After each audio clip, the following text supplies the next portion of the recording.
This is Bob Clarkson.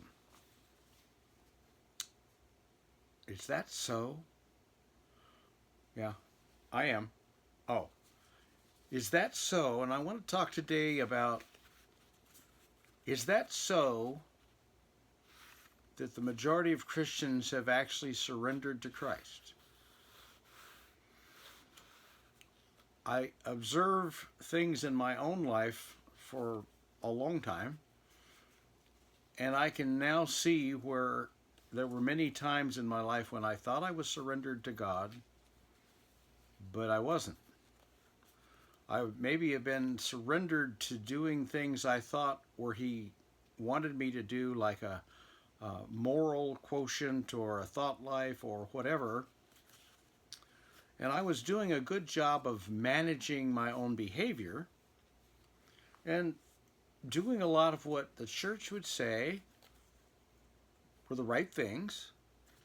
But where was my heart in all of that? Where is your heart in all of your quote-unquote Christianity? Now, Christianity can be approached either as a religion or a relationship. Theoretically, the difference between Christianity and all other religions is that God offers us a relationship. But what does relationship have to do with it? What does relationship have to do with us? And what do we do when we step into relationship?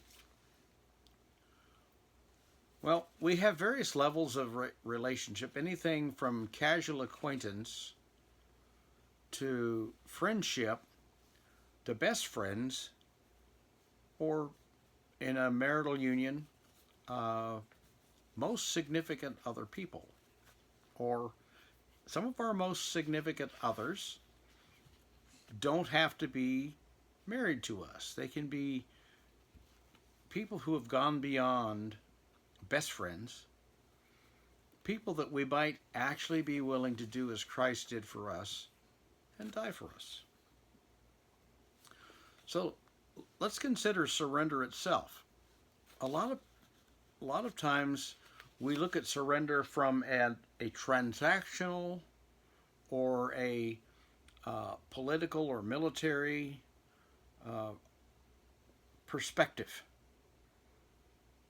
And then there's surrender in relationship that's not supposed to feel like you must do it.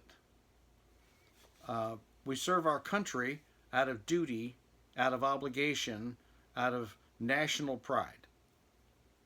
Well, we surrender ourselves in that endeavor to the political and philosophical machinery of our particular nation. And then there's surrender because you don't have a choice. You're in a battle with someone, they are stronger than you, and you have to surrender or die, or almost die. Even bullies. Many people surrender to the bully because he's scary enough that you'll acquiesce or give in to what he's asking because you're afraid not to. So, is our surrender in relationships supposed to be about fear?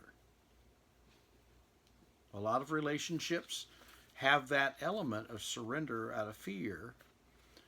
Sometimes marital partners will even use the sexual content as a weapon. Well, if you don't do this for me, then I'm not going to pleasure you in this physical experience. If you want this pleasure, then you will stop doing this or start doing that or whatever. And that's really probably one of the most gross, abusive violations of the whole concept of relationship when it comes to endearment. So, have you really surrendered? Well, when the surrender occurs, who gets to state the terms of surrender? Sometimes we come to God, well, I'll surrender, but these are my terms. Or I'll surrender this much, but I'll hold back this. Well, if we're in a military situation where we're at war with another country or another person even, if we bring it down to a personal war, the terms of surrender are determined by the victor, not the victee. That's the new word. Victor, not the victim. So when the war is won, the terms of surrender are specified by the one who had superior strength and therefore won the battles and the war. Well, why do we come to God with a totally different, half-horsed approach to surrender? I surrender all, but only little bits and pieces of all. Or I surrender all, but I'm going to take it back sometimes. What kind of Christianity is that? What kind of relationship is that?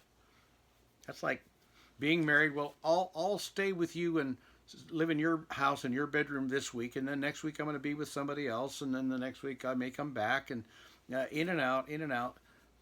That's not a relationship. That's abuse of the other person that wants to be in relationship with us. Now, we come to surrender either because we're afraid or because we actually love. But the terms of surrender are always, should be, my surrender should be an unconditional surrender, not a tit for tat. If you do, I'll do. If you do, I'll do. That's more of a business transaction. It's almost more like going to prostitution, going into a prostitute, versus living in a love affair with someone that is really special. But let's go back to God. Where's God in this special category? How special is God really? And we sometimes approach God from a fleshly perspective. I really want God in my life, so I'll surrender to Him in order to get a get out of hell free card, let's say, or a ticket to heaven, or an eternally secure situation. But do I really want to give Him everything? Because it may actually embarrass me to do so. Well, going back to the marital relationship, if we really love our spouse, we'll brag about him even. And it isn't that anybody else has to want to brag about our spouse, but we do. And it isn't that it even matters to us what they think about our bragging. That also happens with our significant others that aren't a spouse, with our children or other family members who have achieved great things, and we're just proud as punch.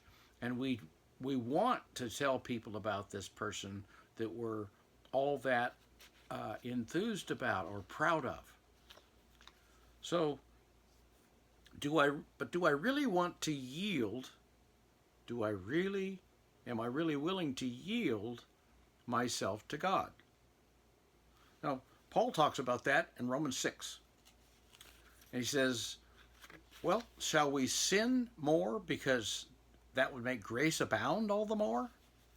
No, that's not the point, he said. And it isn't the point. Just because I get more undeserved favor because I am less deserving doesn't mean I should try to be even more less deserving. Because that is about a selfish pursuit that I want to get something that I didn't deserve, something good that I didn't deserve, and I want to continue to just totally ignore caring for you or God or anyone else.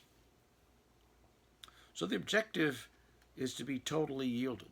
I'm going to read a little bit on chapter 2 of a book called Grace Walk by Steve McVey, and I think it's on page 5. If you have a book, you can turn there.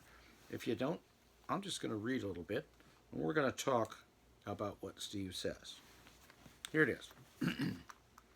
Many Americans believe that God helps those who help themselves. And sadly, many Christians have spiritualized that same false philosophy and concluded that God will bless us as we do our part. For much of my life, Steve said, I dedicated my abilities and my efforts to God. I tried hard to do something for God. I often prayed, Lord, bless my efforts as I serve you. Bless my efforts as I serve you.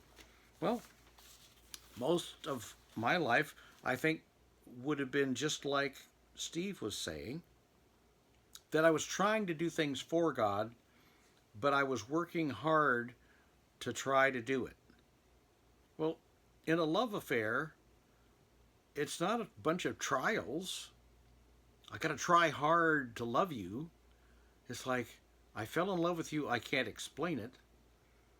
But because I love you, I just can't help myself but do things that please you more than they might please me, or please you that might even be hard for me to do, because I can't help myself because I love you. Well, yet in the Christian experience, I tried to read the Bible, what does God want me to do, and I worked hard to do those things, and the things I knew His Word said, don't do these, I tried hard not to do those. But it was all about my effort, and it was kind of a grind. I mean, it was like, my Christianity wasn't all that much fun. It wasn't all that pleasurable.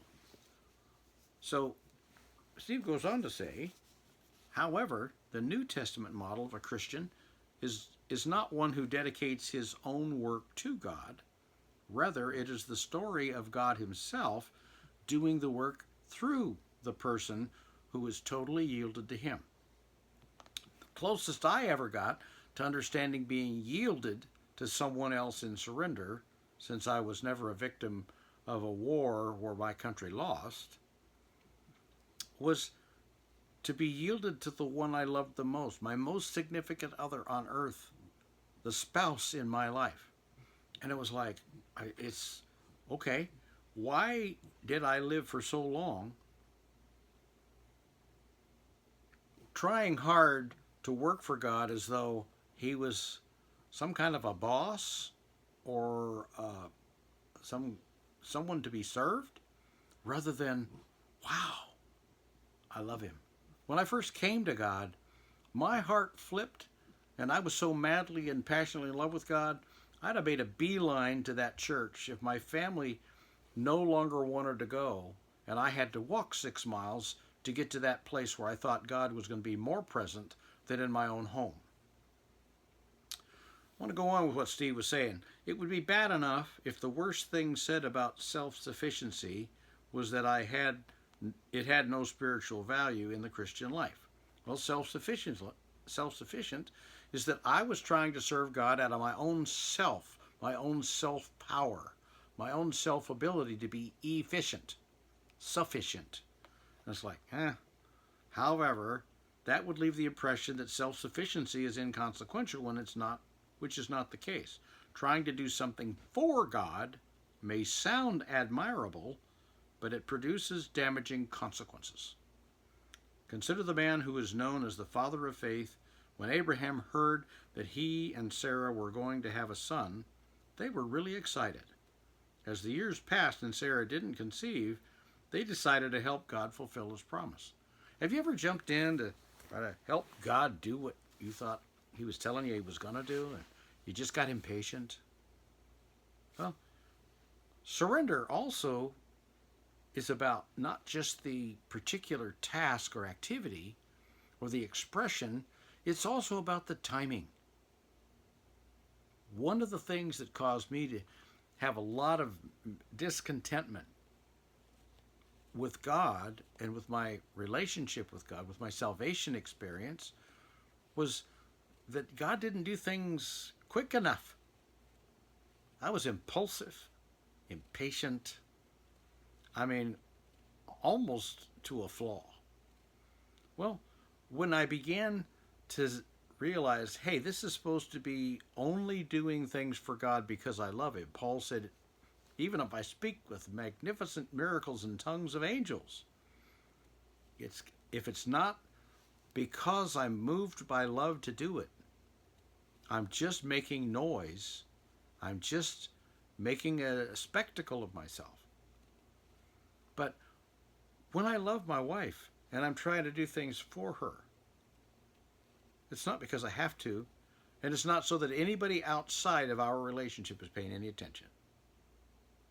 The sooner I was able to stop being concerned about what other church people thought about me, or other people in general thought about me, and they thought highly of me, and as soon as I dropped all that and began only being concerned with what does God think of me, was I able to finally begin the process of surrender as much to God as I had to my human most significant other.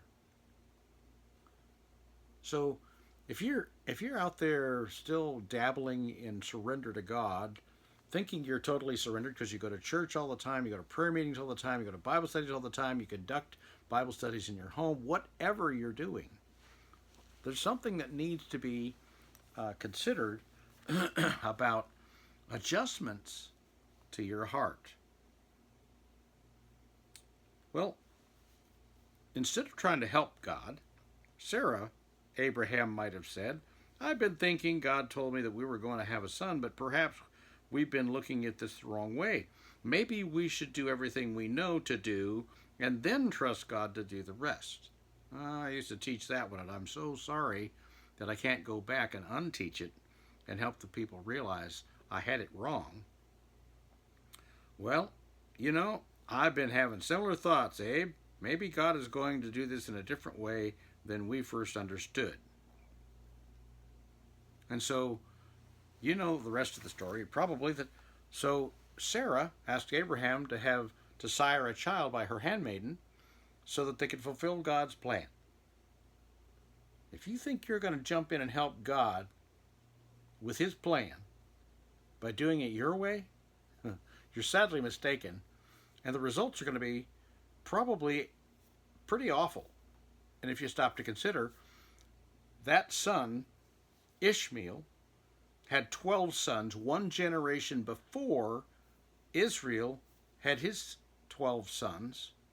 So there's 12 times as many of Ishmael as there are of Israel, and even more because so many times anti-Semitism has massacred many, sometimes millions of Jews. And there's constant warfare between the Arabs and the Jews even today. And the Arabs far outnumber Israel. It's almost a miracle that the country even exists and has people in it. But when it comes down to it, they're helping God, and you're helping God will result in some pretty bad results because they're not God's plan, His way, and His time. So, surrender to God is important. But a surrender in love is the only thing He wants. If you can't surrender to Him because you love Him and you can't help yourself but do less sin because you don't want to hurt His heart by doing these things, that it's out of affection for Him that you restrain yourself when it comes to the things that are not good for you, things that are considered sin, things that are against humanity, against your fellow man, your brothers, as it were, or sisters in the flesh, let alone your brothers and sisters in the Lord. So when you're when you're helping God, I don't think so. Only you think so. When I was helping God, only I thought so, and I was pretty good at it, I thought. But it wasn't surrender. It wasn't surrender in love in particular. So God wants you to work on your love affair. If you're having trouble loving God or having that feeling about God that's as sweet as you have with your significant other people, ask God to give you that. Just because he's a spirit and doesn't have a body doesn't mean you can't hug him in your heart. When you go to see your relatives, you're already feeling the fondness before you get to their door when you're traveling from your city to theirs, and vice versa. When they're coming to you, and you don't get mad because they're late, because they've been on the road, no telling what they're running into, you're just so glad to see them. It doesn't matter what time they arrive, but you're delighted when they do. Well, God has always arrived. He's always in you. He's always there to talk with you and commune with you. I just got off a phone call with a good friend down east. He just moved out of town. He wants me to call him once a month. I suggested once a week, but I will certainly call him at least once a month because of our friendship and our desire to have a continued connection. So sidle up to God. If you don't feel the love, tell him so. He can fix that. If when you first came to Jesus, I know my heart flipped and I was madly in love with him at the beginning, and I've reacquired what was lost in all of the church stuff where I was trying to please God by doing what I was supposed to do rather than loving him enough that I was doing what he wanted me to. Surrender to God, and you'll love your Christianity more. You'll feel better as a Christian, and you'll certainly be pleasing to the Lord. Give it up.